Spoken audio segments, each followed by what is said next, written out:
नमस्कार दोस्तों, आज हम बात करेंगे साल 2025 की पौष सप्ला एकादशी व्रत की तिथि और शुभ मुहूर्त क्या रहेंगे और साथ ही जानेंगे व्रत का पारण कब, कैसे और क्या खाकर करना शुभ होगा। इसलिए वीडियो के साथ अंत तक बने रहें। नमस्कार दोस्तों, स्वागत है आपका आपके अपने YouTube चैनल आसान राह फॉर यू में।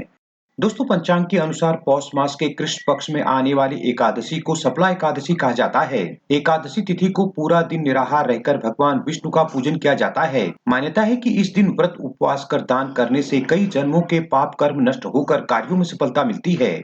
लेकिन यदि आप कोई भी व्रत करते हैं तो उसे पूरे विधि विधान से कर व्रत का पारण अवश्य करना चाहिए, तभी आपको व्रत का पुण्य प्राप्त होता है। तो आइए जानते हैं साल 2025 की पौष सप्ला एकादशी व्रत की तिथि शुभ मुहूर्त क्या रहेंगे और व्रत का पारण कब, कैसे और क्या खाकर करना चाहिए। दोस्तों, साल 2025 में सप्ला एकादशी का व्रत 15 दिसंबर दिन सोमवार को रखा जाएगा। एकादशी तिथि शुरू होगी 14 दिसंबर की शाम 6:49 पर। एकादशी तिथि का समापन होगा 15 दिसंबर की रात्रि 9:19 पर। दोस्तों, पूजा का अभिजीत मुहूर्त रहेगा दोपहर 12 बजे से दोपहर 12:43 तक। वहीं पूजा का अमृत काल मुहूर्त रहेगा सुबह 4:09 से सुबह 5:57 तक। सप्ला एकादशी व्रत खोलने का सही समय क्या रहेगा?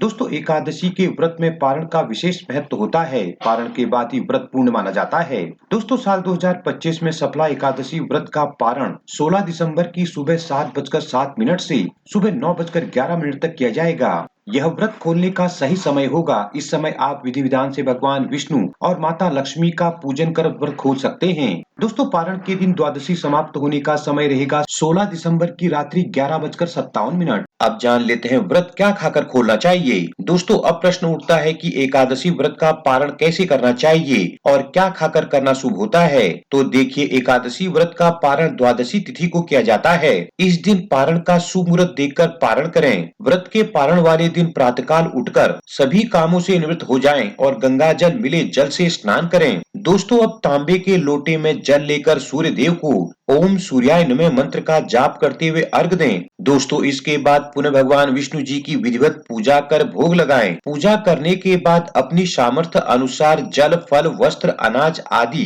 कुछ न कुछ दान अवश्य करें। दोस्तों, इसके बाद प्रसाद स्वरूप जल पीकर तुलसी का पत्ता, फल या फिर भोग लगाया हुआ चरणामृत ग्रहण कर व्रत खोलना चाहिए। दोस्तों, ध्यान रखें कि व्रत हमेशा मीठी चीज का सेवन कर ही खोलना चाहिए। नमक से संबंधित चीजों से व्रत नहीं खोलना चाहिए। अब जान लेते हैं व्रत कब खोलें। दोस्तों, अब बात आती है कि व्रत का पारण कब करें और व्रत कब खोलें। तो शास्त्रों के अनुसार एकादशी व्रत का पारण या व्रत खोलने की विधि द्वादशी तिथि में ही करनी चाहिए। हालांकि एकादशी व्रत का दान आप एकादशी या द्वादशी दोनों ही तिथियों में कर सकते हैं, लेकिन व्रत द्वादशी के ही दिन खोला जाता है। दोस्तों, इस बात का भी ध्यान रखें कि द्वादशी तिथि की पहली 1/4 अवधि को हरिवासर कहा जाता है। इस दौरान एकादशी का पारण करना अशुभ माना जाता है। दोस्तों, एकादशी व्रत का पारण द्वादशी के दिन हरिवासर समाप्त होने के बाद ही करना चाहिए। जय श्री हरि।